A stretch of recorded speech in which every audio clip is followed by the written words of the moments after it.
Last week, we provided data from a statewide housing advocacy organization on the status of affordable housing in Fall River and across the Commonwealth. Well, we want to see how that data compares with data supplied by the city. The city's community development agency operates the city's affordable housing programs. Executive Director Michael Dion says the numbers provided by Housing Navigator Massachusetts do not tell the entire story. He says even though state numbers have Fall River's affordable housing stock at just over 10%, the programs he helps oversee balloons that figure closer to 27%. Every program, every project that we do, there's a affordable housing set aside on that project.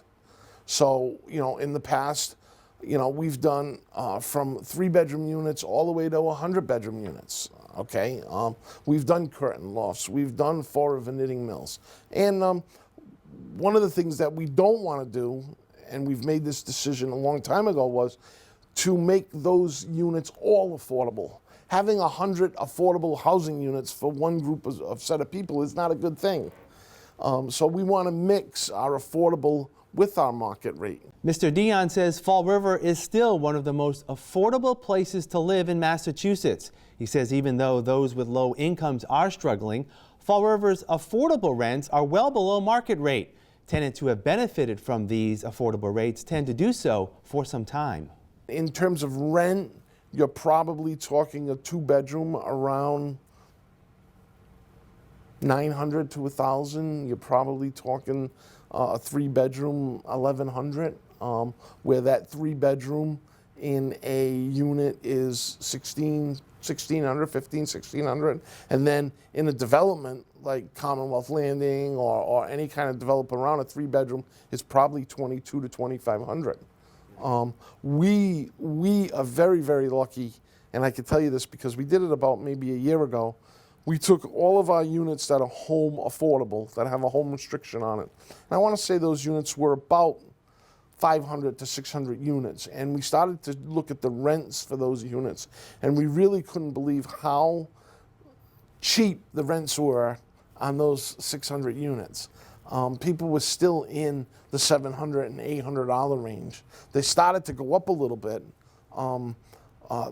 But a lot of what we've heard from people is, I'd rather charge less and know that I have a good tenant than charge more and not have a good tenant. Mr. Dion admits no one foresaw the cost of real estate rising at such a rate since the end of the pandemic, especially with demand outpacing supply. He says as more and more market rate units are planning to be built in the city in the coming months, it may not make much difference in lowering rates for low-income residents. Market rate housing is very, very important. It's bringing in new income to the city. It's bringing in disposable income to the city. But we also have to think about the people that are here. The people that have struggled, the people that have worked all their lives. Right now you have a lot of people who worked, who are retired, who worked in the mills.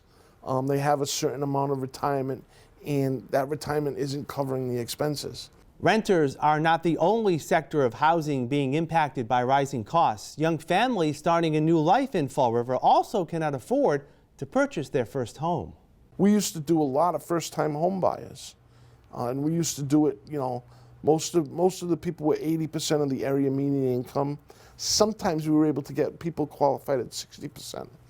As you got lower to 50 and 30, you very rarely were able to accommodate those people. And we were able to help people out. Now with the price of housing, we really can't help anybody out.